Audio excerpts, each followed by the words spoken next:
Verb to be के जो advanced concepts हैं उनको समझना थोड़ा सा टिपिकल हो सकता है, ख़ास करके बिगिनर्स के लिए। अभी तक मुझे कई सारे कमेंट्स प्राप्त हो चुके हैं वर्ब टू बी पर वीडियो बनाने के लिए, तो यह वीडियो आप सबके लिए काफ़ी इम्पोर्टेंट होने जा रहा है। इसलिए सभी चीज़ों को अच्छी तरह से समझने के लिए मेरे साथ अंत तक बने रहें। इस वीडियो में हम टू बी के 11 कॉन्सेप्ट्स को टच करेंगे, कवर करेंगे। हम देखेंगे वर्ब टू बी होना या फिर बनना के अर्थ में। दूसरा अर्थ इसका हम लेंगे वर्ब टू बी का होने वाले या फिर बनने वाले, इस अर्थ में लेंगे। थर्ड कॉन्सेप्ट में हम देखेंगे विल बी के साथ। विल बी के साथ आपको 3 फॉर्मेशन मिलेंगे, एक तो कॉम्प्लीमेंट के साथ, दूसरा वर्ब की आईएनजी फॉर्म के साथ, और तीसरा कॉन्सेप्ट मिलेगा वर्ब की थर्ड फॉर्म के साथ। जो अगला कॉन्सेप्ट होगा वह मॉडल ऑक्सिलरी प्लस बी के साथ 2 तरह के फॉर्मेशन मिलेंगे, कॉम्प्लीमेंट के साथ और वर्ब की थर्ड फॉर्म के साथ। ये 2 अलग अलग फॉर्मेशन आपको मिलेंगे मॉडल ऑक्सिलरी के साथ। फिफ्थ में हम देखेंगे टू बी के साथ ऑब्जेक्ट होना या फिर होने के, इस अर्थ में देखेंगे। सिक्स्थ फॉर्मेशन में हम देखेंगे टू बी के साथ वर्ब की आईएनजी फॉर्म, एक अलग कॉन्सेप्ट इसका हम देखेंगे।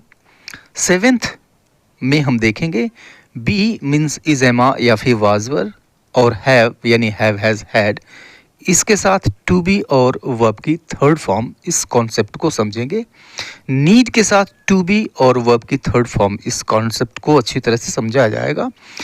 जो लिंकिंग वर्ब्स हैं साउंड, लुक, सीम, अपीयर, इन लिंकिंग वर्ब के साथ टू बी का यूज़, और इसके साथ 2 अलग अलग फॉर्मेशंस आएंगे, 2 अलग अलग कॉन्सेप्ट्स आपको मिलेंगे, कॉम्प्लीमेंट के साथ और वर्ब की थर्ड फॉर्म के साथ। टेंथ में हम देखेंगे, 10th कॉन्सेप्ट इसका होगा टू बी प्लस V3, इसका एक अलग कॉन्सेप्ट हम देखेंगे, कंसिडर करेंगे।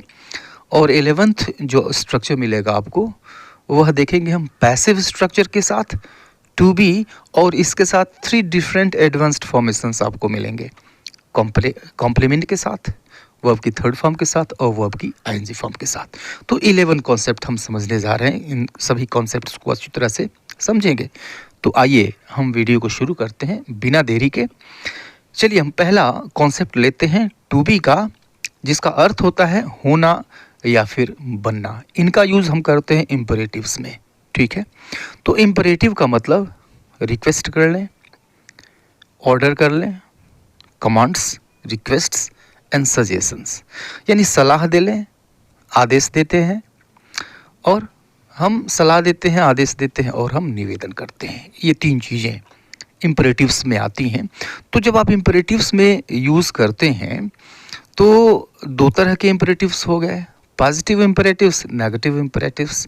तो जो पॉजिटिव इम्परेटिव्स होते हैं उसमें हम बी से सेंटेंस शुरू होता है, यानी बी और उसके बाद या तो कोई नाउन होगा या फिर कोई एडजेक्टिव होगा या फिर कोई एडवर्ब होगा, एडवर्बियल फ्रेज हो जाएगा, ठीक है। जैसे अगर हम ये कहते हैं बी ट्रूथफुल यानी सच्चे बनो या फिर सच्चे बनिए, तो बी मतलब बनिए या फिर रहिए, इसका अर्थ आएगा, रहिए भी अर्थ आएगा, बन जाओ, हो जाओ, रहिए, ये भी अर्थ आएगा। अभी हम एग्जांपल्स देखेंगे। तो बी ट्रूथफुल मीन्स सच्चे बनिए।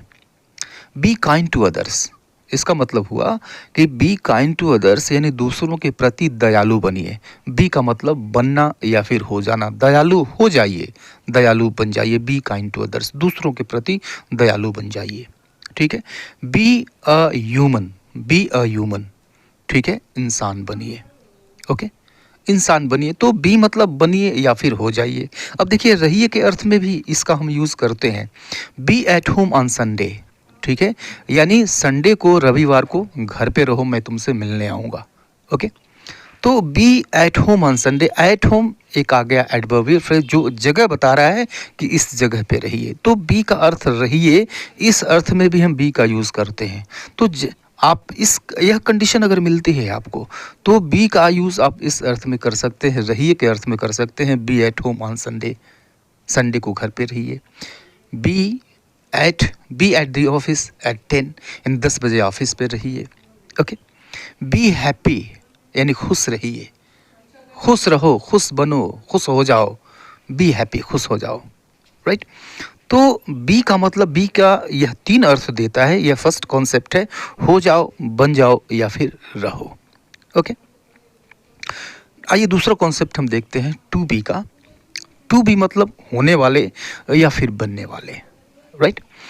तो बनने वाले कई सारी चीज़ें होती हैं जो भविष्य में होने वाली होती हैं, ठीक है। जैसे एग्जाम्पल देखिए, she is my to be wife, she is my to be wife, यानी वह मेरी होने वाली पत्नी है। तो अब देखिए, टू बी मतलब होने वाली या फिर बनने वाली, और वाइफ मतलब पत्नी, राइट। तो आपने देखा, इसको हम इस तरह भी लिख सकते हैं, टू बी वाइफ, होने वाली पत्नी।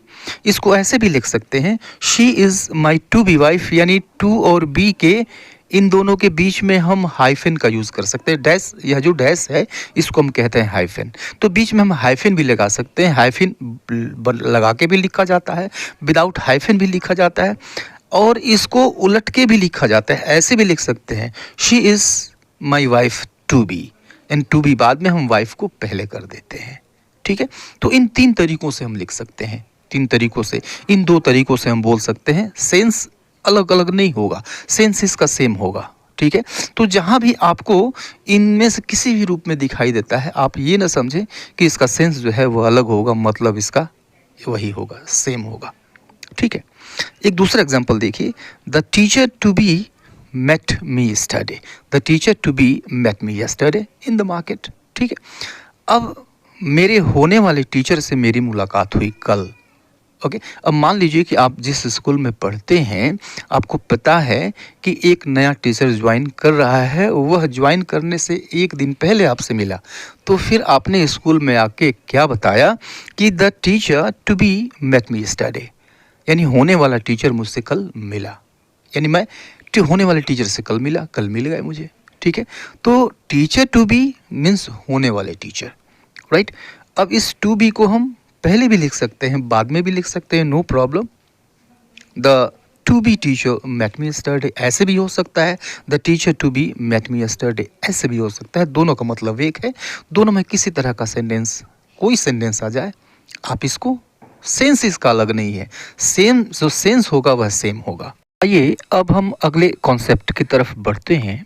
अगला कॉन्सेप्ट है विल बी के साथ। विल बी के साथ आपके 3 डिफरेंट अलग अलग फॉर्मेशंस मिलेंगे, कॉम्प्लीमेंट के साथ, वर्ब की आईएनजी फॉर्म के साथ, और वर्ब की थर्ड फॉर्म के साथ। तो सबसे पहले हम देखते हैं कॉम्प्लीमेंट के साथ। जब विल बी के साथ आप कॉम्प्लीमेंट यूज़ करते हैं, यानी यहाँ पे जो सब्जेक्ट है वो कोई काम नहीं करेगा, एक्शन वर्ब नहीं होगा यहाँ पे, ठीक है। जैसे I will be at home tomorrow, मैं घर पे रहूँगा, मैं कल घर पे रहूँगा, ठीक है। तो यहाँ पर यह बताया जाएगा कि कोई किसी जगह पे रहेगा, या फिर कोई कैसा होगा, या फिर ये बताया जाएगा कि कोई क्या होगा, ठीक है। काम कोई नहीं होगा, सब्जेक्ट काम कोई नहीं करेगा, ठीक है। यहाँ पे स्टेट बताई जाएगी, ठीक है। तो I will be at home tomorrow, मैं कल घर पे रहूँगा, ठीक है, यानी घर पे रहेगा, मौजूद रहेगा, ठीक है। तो स्टेट ऑफ बीइंग है, स्टेट ऑफ बीइंग बताया जा रहा है, इसमें एक्शन वर्ब नहीं है। आई के बारे में नहीं बताया गया कि यह कोई काम करेगा, ठीक है। बताया क्या गया कि ये घर पे रहेगा। विल बी मीन्स रहेगा, मौजूद रहेगा, ठीक है। She will be at school, she will be at school, वह स्कूल पर होगी, या फिर स्कूल पे रहेगी, या फिर स्कूल पे बनी रहेगी, राइट। तो she will be at school, इन दोनों सेंटेंसेस में हमने देखा कि किसी जगह पे कोई मौजूद रहेगा, ये बताया जा रहा है, ठीक है। नेक्स्ट एग्जाम्पल देखिए, she will be a doctor, she will be a doctor, यानी वह एक डॉक्टर बनेगी, ठीक है। यहाँ पर भी काम के बारे में नहीं बताया जा रहा कि शी यह क्या काम करेगी, नहीं, क्या बनेगी ये बताया जा रहा है। तो विल बी के बाद क्या आएगा, विल बी के बाद ये बताया जाए कि वह क्या बनेगा, ठीक है, या क्या बनेगी, कहाँ रहेगा या फिर कहाँ रहेगी, ठीक है, या फिर कैसा होगा या फिर कैसी होगी, ये बताया जाएगा। जब भी आप कॉम्प्लीमेंट यूज़ करेंगे, एक्शन वर्ब नहीं होगा तब, ठीक है। सेकेंड कॉन्सेप्ट इसका वर्ब की आईएनजी फॉर्म के साथ है, इसका नेक्स्ट फॉर्मेशन है। इसको आपको याद होगा कि इसको हम यूज़ करते हैं फ्यूचर कंटिन्यूअस में, विल भी होता है और उसके बाद वर्ब की आईएनजी फॉर्म होती है, ठीक है। तो इसको आप पहले से जानते हैं, बहुत बेसिक सी चीज़ है, इसको आप पहले से जानते हैं, ठीक है। दे विल बी प्लेइंग, वे लोग खेल रहे होंगे। Neha will be cooking dinner, Neha dinner cook कर रही होगी, डिनर बना रही होगी, ठीक है। ओके, तो कर रही होगी या फिर कर रहा होगा या फिर कर रहा हूँगा, इस तरह का सेंस देता है ये, ठीक है। और जो थर्ड कॉन्सेप्ट है, जब हम विल बी के साथ वर्ब की थर्ड फॉर्म यूज़ करते हैं, ऐसा कब होता है? ऐसा पैसिव वॉइस में होता है, ठीक है, राइट। तो पैसिव वॉइस में कोई काम किया जाएगा, ये बताया जाएगा। क्या बताया जाएगा भाई? तो कोई काम किया जाएगा, जैसे उसे बुलाया जाएगा, उसे पीटा जाएगा, उसे समझाया जाएगा, ठीक है, ओके। एक पार्टी रखी जाएगी, राइट। तो सब्जेक्ट हो सकता है न भी हो, राइट। फोकस किस चीज़ पे रहेगा? फोकस काम पे रहेगा कि क्या काम किया जाएगा, इस चीज़ पे फोकस रहेगा, यानी ऑब्जेक्ट पे फोकस रहेगा। जैसे गणेश विल बी पनिश्ड, ठीक है, गणेश विल बी पनिश्ड, यानी गणेश को दंडित किया जाएगा। दंड कौन देगा नहीं बताया गया है। तो will be punished, will be और वर्ब की थर्ड फॉर्म ऐसा होता है, ऐसा पैसिव वॉइस में होता है। किसके पैसिव वॉइस में?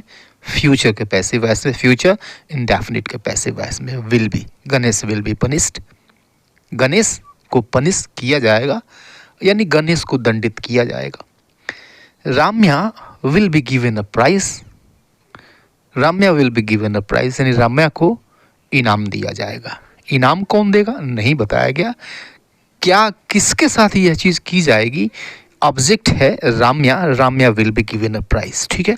विल बी और वर्ब की थर्ड फॉर्म, ठीक है, पैसिव वॉइस में ऐसा होता है।